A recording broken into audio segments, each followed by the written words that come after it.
Welcome to the Thought Brothers. I'm Gary Johnson, aka Mr. Producer. It is November 15th, and we've got a show here. We've got the Banker Man, our permanent co-host. We got subbing for Dr. Spivey, he's the researcher and the agitator. Bill is on special assignment. So special, he won't even tell us where he is. He did call in. We have a two-step verification code, and his code was Dakota. So I'm assuming it has something to do with the Cowboys, but I can't be sure. But anyway, welcome, CJ, carrying the load for Spivey. All right, fellas, I want to talk about Coach Prime. Woo! Man, we've been on the bandwagon for a while. But, he's been on a skid here. And last week we talked about, hey, he's still a success even if he doesn't win another game. That's right. But there's a lot of criticism out there. One of the biggest critics is Jason Whitlock. And I want to show you something from Whitlock and then have you guys comment on it. So let's go over here and take a look and see what we have from Whitlock. Knows anything about football could see where this was headed and is headed.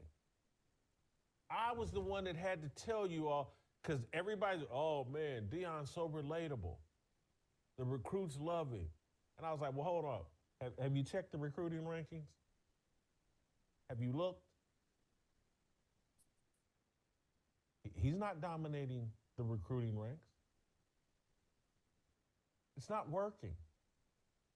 Just this past week, I think the kid's name's Winston Watkins. Big time recruit out of Florida.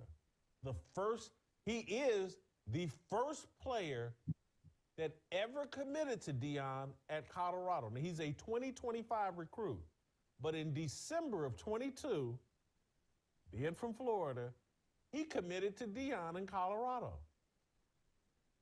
Guess what? He just decommitted last week.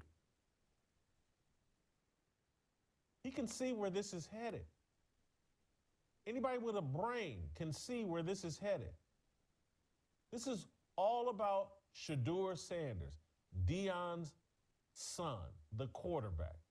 And when Shedeur is done, so is Deion. And Winston Watkins is like, well, I'm out of here. Let me go someplace else where it's real, where it's not a circus, where you can actually be put in an environment where your skills and talents are developed for the NFL and the next level. They're not developing anything. And I'm even talking about Shedeur. This all-pass offense, no one in to help the offensive tackles or the offensive line pass block.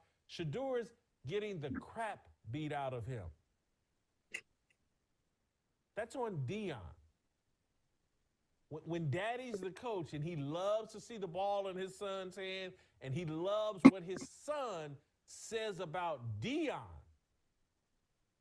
that's what happens. That's why you run an offense that's all pass. No one helps the offensive line. You send 5 guys out in a pattern on every play. That's daddy trying to say something about daddy. You're mistaking it as if Deion's, I'm just trying to put my son in position, trying to elevate my son. No, he's trying to elevate Deion by elevating his son. This is, and I'm about to push another button. I don't care, just facts.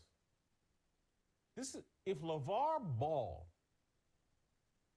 had coached his sons in college, this is what it would look like. Deion is nothing more than LeVar Ball.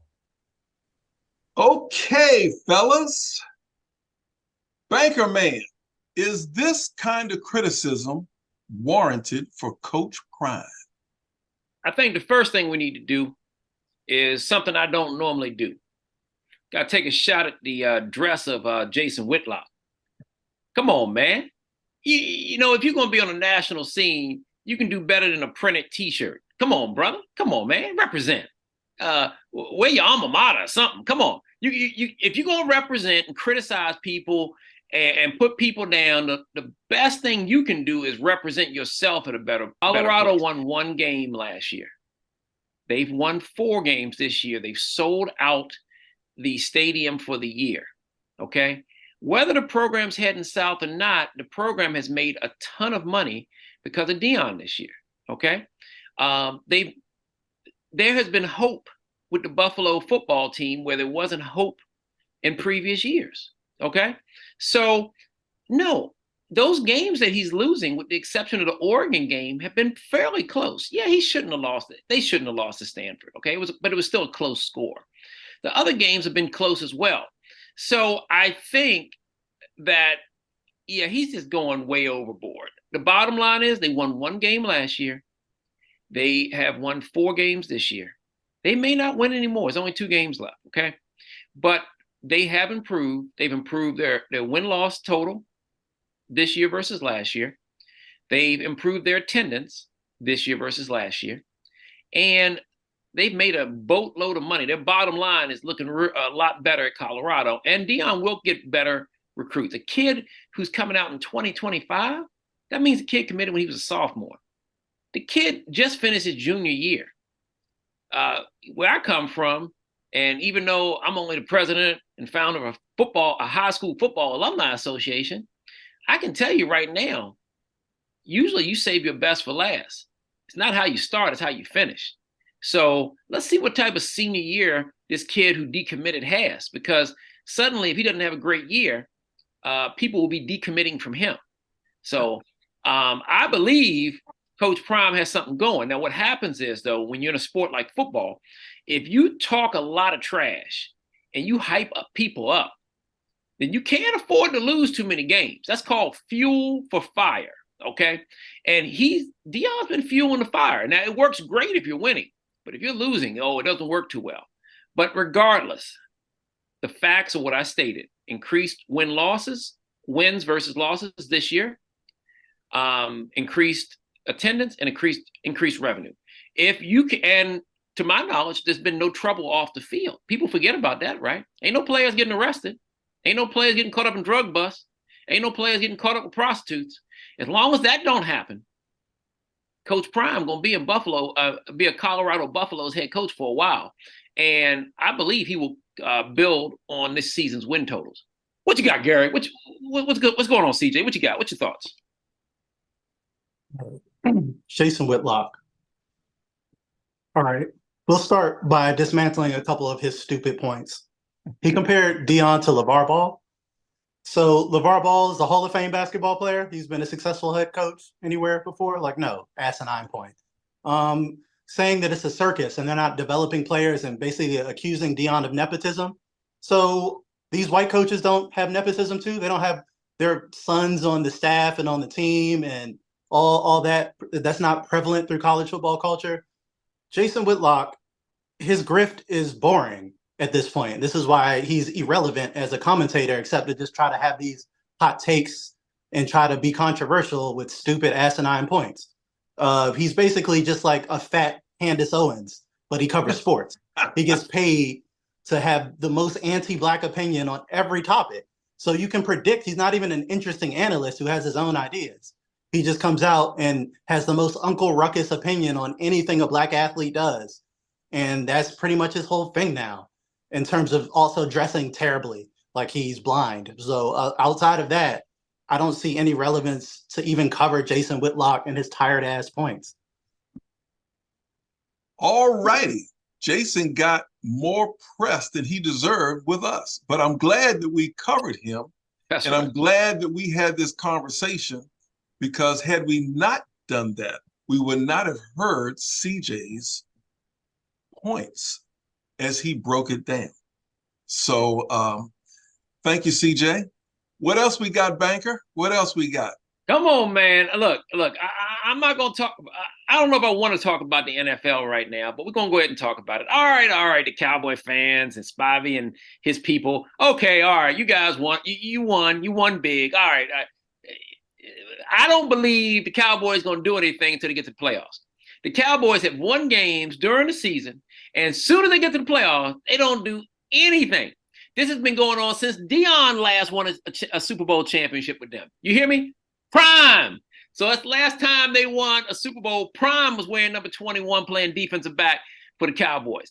They don't do anything in the playoffs. So you really can't judge them until they get to the playoffs. Now, on the flip side, there once upon a time, great arch rivals, the Washington, can't say that R word anymore, the Washington NFL team, who they used to have some classic battles, right? This classic.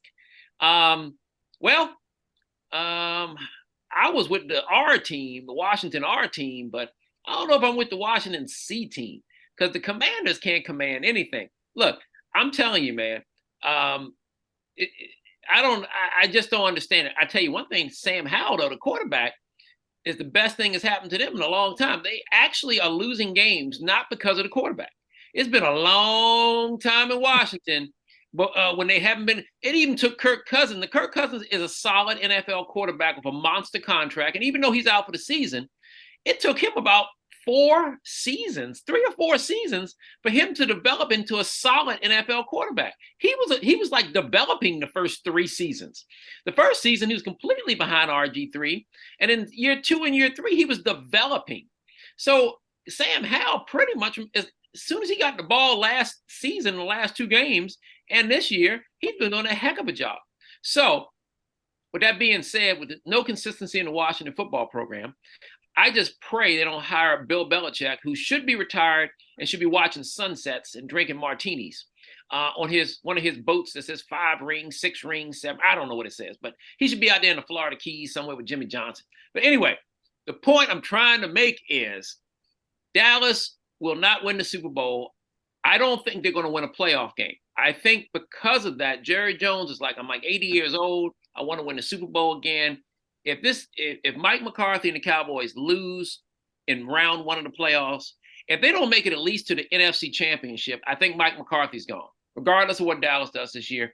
Ron Rivera and everybody in Washington, all the coaches and their sons, we just talk about Deion and his son. We talking about Rivera and his son on the coaching staff, and then Jack Del Rio and his son on the coaching staff. The president and the vice president and everybody else in the front office, everybody going. The new owner just didn't, him and the Magic Man sitting back advising, talking about we won championships by having a solid up front office and solid players, and everybody was solid. I don't know what's going on.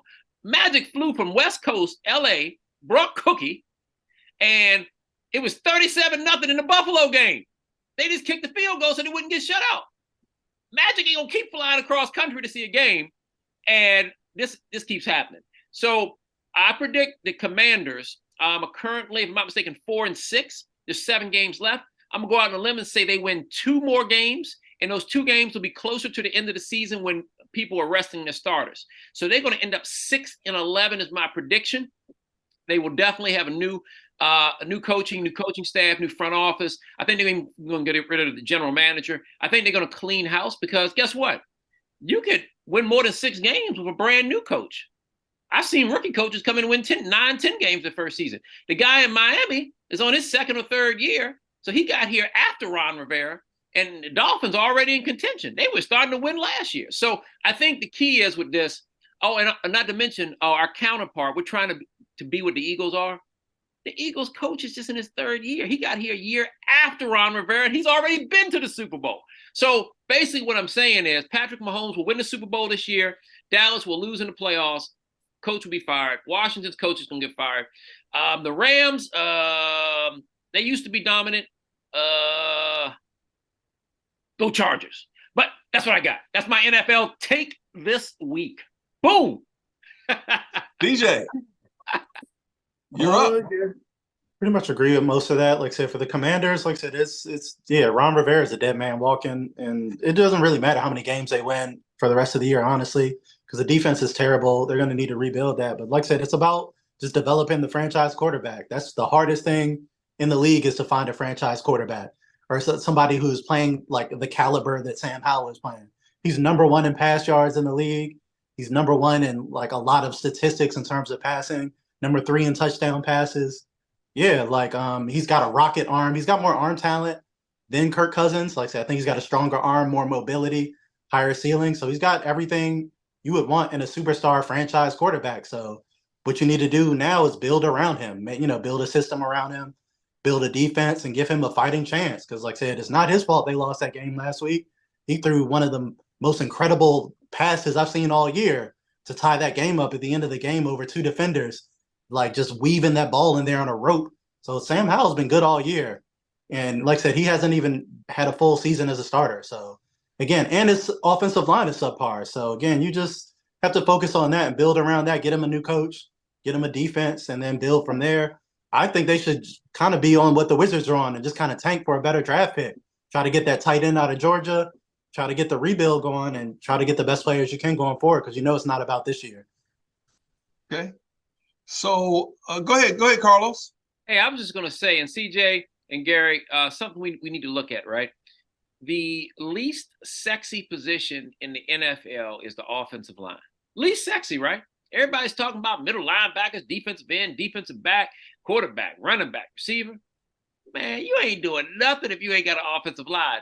They have given up more sacks in a game like 3 times this year, like seven or more.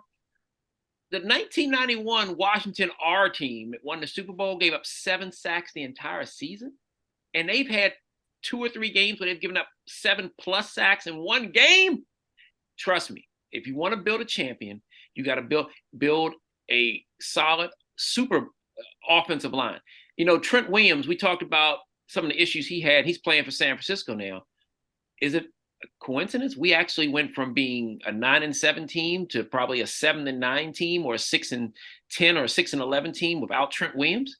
I mean, just think, Brandon Sheriff. He was like a first-round draft pick a couple years ago. He was a guard. Again, we were starting to build with the offensive line and get a little bit better, and they let those guys go. So I just think they should definitely start with the offensive line, because they got the quarterback. They got some decent receivers, right?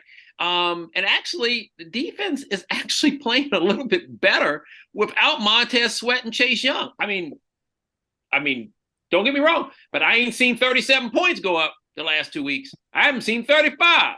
So I'm just saying they playing actually a little bit better without the guys who are going to be high price. But come on, man, talk to me, Gary, about some brown on brown crime. What's going on?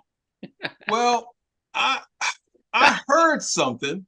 And rather than have me parrot it, let's take a look at what a lot of people are talking about right now. Uh-oh.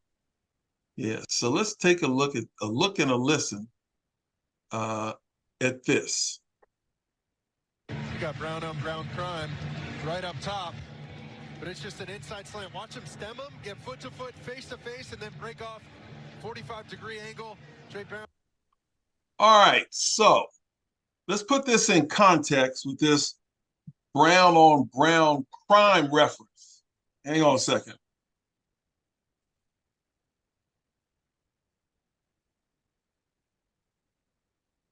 Let's put this brown on brown crime reference into some perspective. It had to do with Fox Sports NFL analyst Mark Sanchez. And he's receiving some backlash over the comment that we just heard during the broadcast of the Commanders-Seahawks game last Sunday. With less than 4 minutes to play, Sanchez says, we got brown on brown crime right up top. And some people have taken exception to that, and they're putting their own spin on it. Carlos, the banker man, how do you see this? What's going on? Is this some kind of woke thing where people are just a little too sensitive and need to shut the F up, or what? Well, I think the bottom line is, unless you're Chris Rock or Dave Chappelle, you can't say brown on brown crime in America, or Kevin Hart. You can't say it. Unless you're a black comedian in America, you can't start talking about brown on brown crime. You can't be Latino, white, Asian. You can't be anything else. If you want to joke about your own ethnicity, people will give you that. But people ain't going to let you joke about another ethnicity. Please let him have said something about the people who I don't even want to say the ethnicity.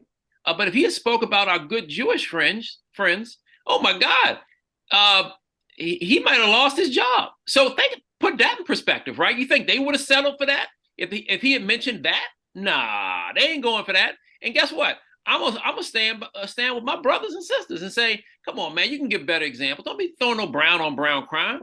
Ain't nobody talking about Latino on Latino crime. I mean, show respect for people. I mean, we talking about a football game. We ain't talking about crime. If you don't know how to choose your words better, then you need to turn your mic in and go get a job at Foot Locker or something, man. Yeah. Okay, now That's what I'm talking about. he was using the term brown on brown because both players had the last name of Brown, correct? That is correct. But the problem is he said crime. He didn't say brown on brown. The problem is he said crime. Okay. All right. I just want to give a shout out. I love athletics, and my favorite shoe company is Foot Locker. That's why I started my career in high school and college. But the point is, Mark Sanchez, if you can't be a broadcaster and call out ethnicities, you can't do that, man. You can't do that. You can't do that. And if you're going to do that, you have to be somewhere where you don't have a mic. Okay, because that ain't right, man. Like I said, regardless of your position, you don't call people basically crimes. What you call them, criminals? Because yeah. Come on, TJ. Right. What's up? I'm ready to throw punches. What's up?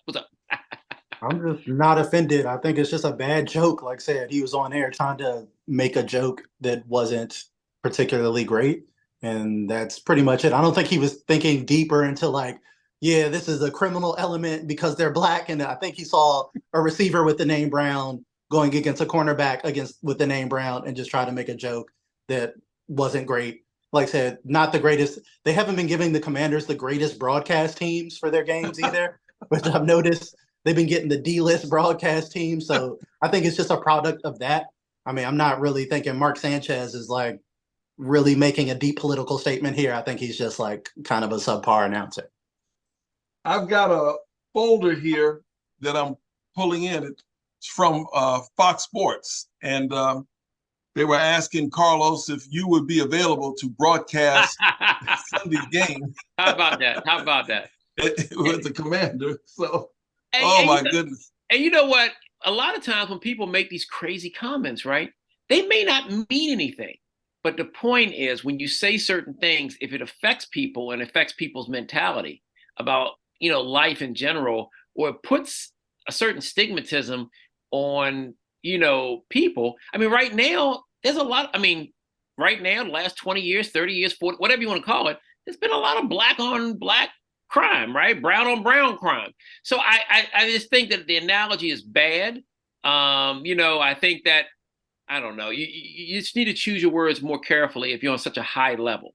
But, hey, we'll see what happens. We'll see if Mark Sanchez hangs around. CJ, I totally agree. The Commanders don't get the best broadcast teams. When I was growing up, they had Madden and Summerall. They had the A-team every week, man. Every week. They had Madden and Summerall. Madden even knew Gibbs. I think Madden, they were on the same team of San Diego State or something crazy. So we had the best announcer for like 10 years. And then, Joe Gibbs retired, and it ain't been the same. First time he retired, it ain't been the same since. You got that right. So before we get out of here, we have a shorter show. Any hot topic you all want to talk about, politics, comedy, anything that you all want to sound off on or bring the audience's attention to, let's do it. What do you got? Anything, Carlos? Well, I was going to go to CJ first, but come on, man. We got to talk about the mama down there in Virginia of the 6-year-old son who shot the teacher. They say she got some jail time. I'm looking for the story right now, but said she was high on marijuana, and she got sentenced because, I guess, I don't know if it's reckless endangerment. I got to double check the story. Like I said, there it is. Mother of 6-year-old boy who shot teacher gets 21 months for marijuana use while owning a gun. Look, bottom line, I said it before we even started tonight. Hey, look, cigarettes legal, alcohol's legal. Most places, weed's legal now. If you ain't responsible and something bad happens and you're under the influence, it ain't going to be good. It ain't going to be good at all.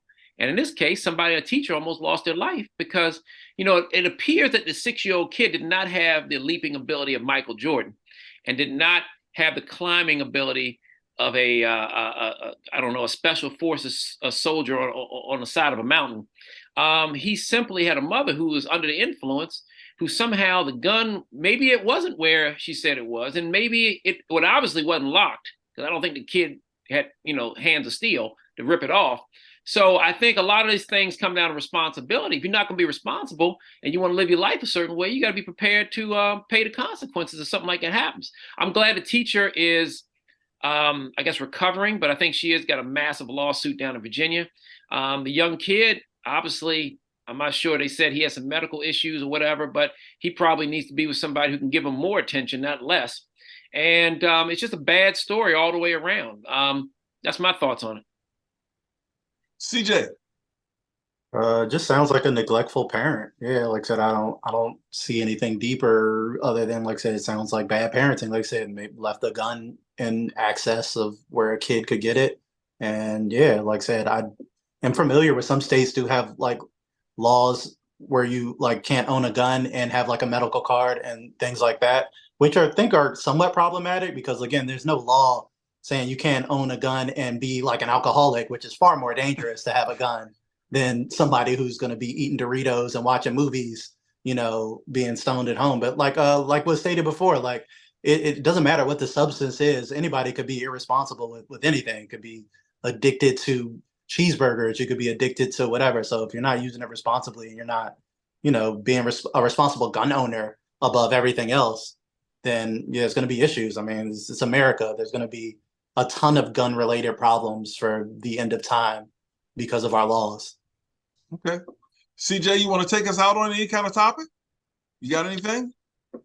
Well, it's plenty of stuff. Like I said, there's another big rally in DC this week, but this time it was a pro-Israel rally, which they had apparently paid many people to come to. There were Democrats and Republicans united, which is a point that I like to make where people say Democrats and Republicans can't agree upon anything. Oh, yes, they can. When it's about waging war upon people and things like that, then they agree. They're lockstep, arm in arm. They're singing Kumbaya. They're all over it. But the viral moment was Van Jones, the commentator from CNN. Van Jones was at the march and he started to call for a ceasefire, and he was talking about how he's a lover of peace. And he proceeded to get booed at that rally for calling for peace. And they started to chant no ceasefire over his speech as he was talking about how he wants to end the violence and that, we shouldn't be killing Muslims or Israelis.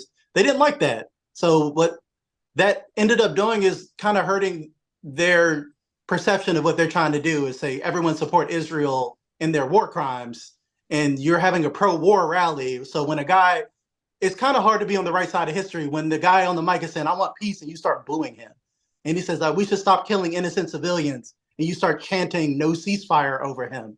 And when the more and more facts have come out about the amount of civilians that the IDF is actually killing, it's very disturbing. Like, again, there's a reason why 80% of Americans are calling for a ceasefire in this conflict, even people who aren't well versed in it, because there's thousands and thousands of kids being bombed with our tax dollars right now, and Joe Biden's not doing anything about it. Despite, again, we're supposed to live in a democracy, and 80% of Americans, even including a majority of Republicans, want a ceasefire, and our politicians are not going to do that because of a particular lobbyist group called AIPAC, the Israel lobby, which gives a ton of money to politicians, and now they're already talking about primarying any politician that is even slightly critical of Israel in their genocidal bombing campaign right now. They also just invaded a hospital yesterday. They've been sniping people in the hospital. They've been put a siege on the hospital. They keep coming out with propaganda where they say, oh, there's a tunnel under the hospital. That's why we bombed it. Oh, actually, there wasn't a tunnel, but we thought there was a tunnel. Oh, well, there might have been and the goalpost continues to move as they keep doing war crimes. So this is still a huge issue that a lot of people aren't really getting any movement on because, again, the politicians are all lockstep in Israel because they get a lot of money from AIPAC, a lot of money from that lobby. And yeah, that's where we're at. They're calling Joe Biden's poll numbers are weaker than they've ever been among young people and Muslims, and they know that they have an issue. Internal memos and documents have them panicking over that, but it is what it is. Like I say, that's where we're at. We're stuck funding a genocide that nobody wants, and that's what we're getting right now. CJ, I know you don't speak for all people in your generation, but in the circles that you hang out with, people your age, What is their biggest gripe with the Biden administration? One or two things that you hear consistently about either the Biden administration or the Democratic Party. I mean, the number one thing is the economy. Like, people aren't making enough money to live. The minimum wage has been $7.25 since what, Obama was in office, and like with all the inflation, with the prices rising on everything, wages haven't gone anywhere. So people can't afford rent. Like I said, people can't afford their mortgage rates, and all that are higher than they've ever been. People can't buy a home. People can't afford groceries. People can't do that, and there's really no urgency to help that. There's no health care. Joe Biden ran on a public option. He ran on all these things, then he abandoned that. Says, oh, it's going to be kind of hard. There's some Republicans in the way, so I'm not going to fight for your health care anymore. So there's people can't afford to go to the doctor, afford groceries. Those are the main things that people feel on an everyday basis. And then beyond that, like I said, they say we can't afford stuff, and then turn around and say we can afford two wars. We can afford a proxy war in Ukraine, and we can afford to fund Israel, do an ethnic cleansing while we don't have health care or livable wages here. That's kind of the obvious thing. People can feel in their everyday lives that when they go to McDonald's, they spend $13 on a combo. When, back in the day, fast food used to be affordable. Groceries used to be affordable. Things used to be able to go to college, get a job, and afford a home and have a family. None of those things are true anymore. So that's the main gripe with the Biden administration, is there's people in dire need of help, and there's no urgency to actually help them. Okay. Banker Man, you got anything to add for the final word to close out? Hey, man, I'm going to say some stuff that some people ain't going to like. I'll tell you like this. I really, my whole life, man, I just got to look at the end results. I got to look at the bottom line. When I go to buy a car, I want to know what the bottom line price is. You know what? You can throw in all the bells, whistles, line A, B, C, D. I just want to know, is the car 20,000, 25, 30, 35, 45? Just tell me what the cost of the price of the car is, so I can make a decision. And what I'm getting at is basically with the results for the Biden administration. Look, like CJ, I think he hit the nail right in the head, man. Inflation. And CJ, you said something on a previous show that the Biden administration talks about is less unemployment is down, but are they quality jobs? I see more fast food convenience places, Wawa's and Royal Farms and all those other places opening up where they're hiring a lot of people, but are they, I think what CJ was talking about, are they quality jobs? Are people working fast food jobs? Are they working 9-to-5 jobs where they can still have a decent wage and, still spend time with the family? Now, again, if you got a career in fast food, more power to you, because I know the managers probably make really good money, etc.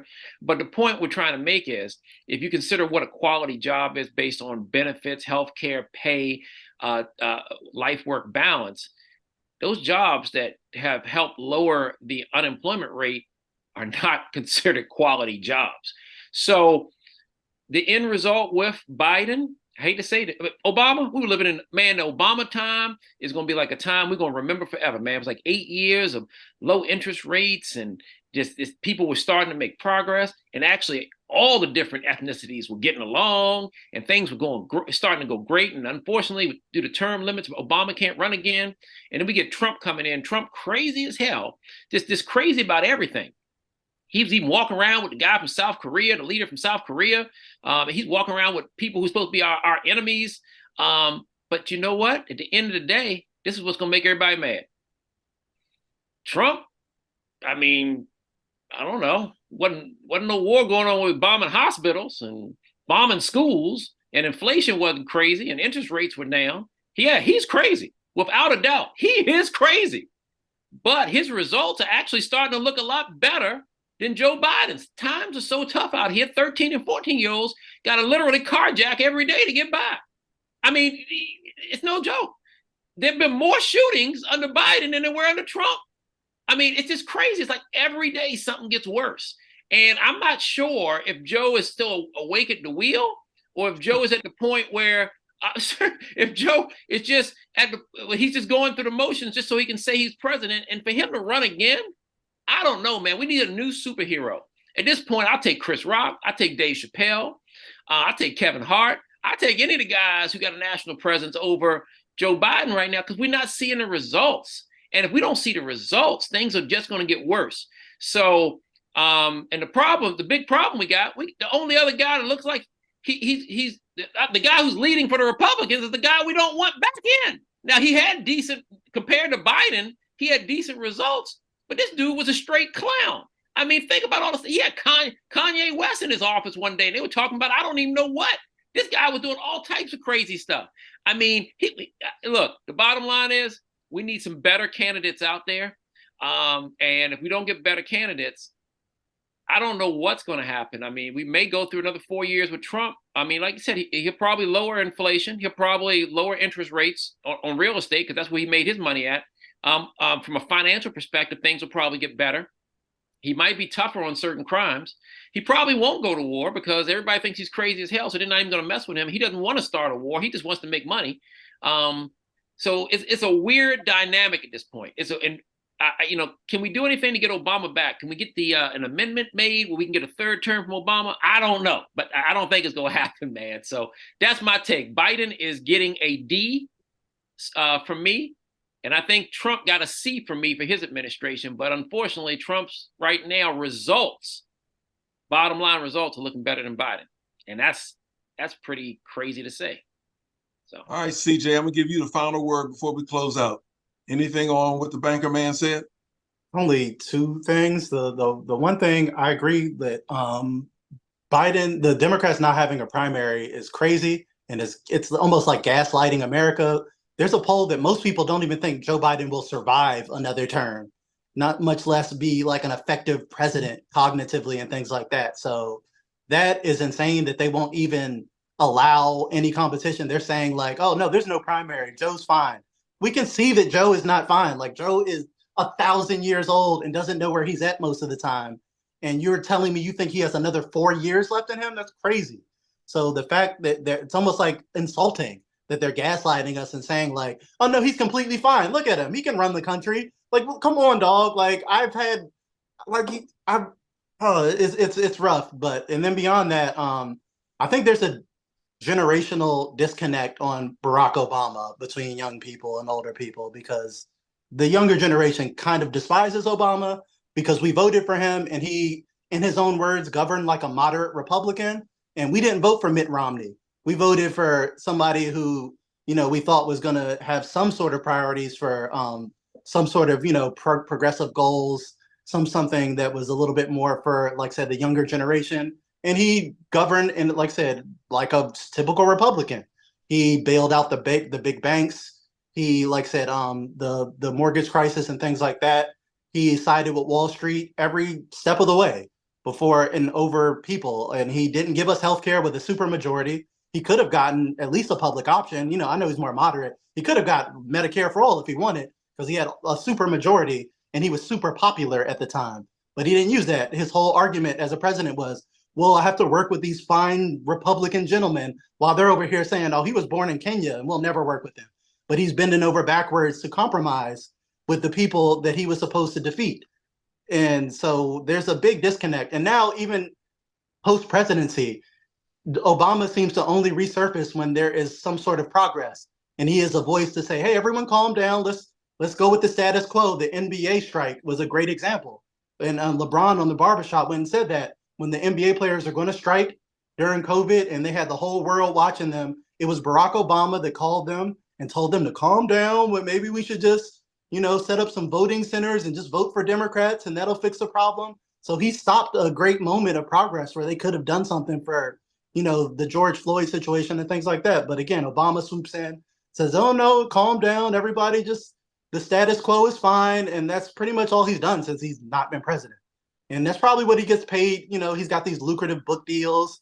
He had taken a lot of donor money from the big banks. So he's doing what he is paid to do, but that is not what we voted for him to do. So to run as the hope and change guy and then govern like John McCain was not something that is going to endear him to the young people that voted for him. All right.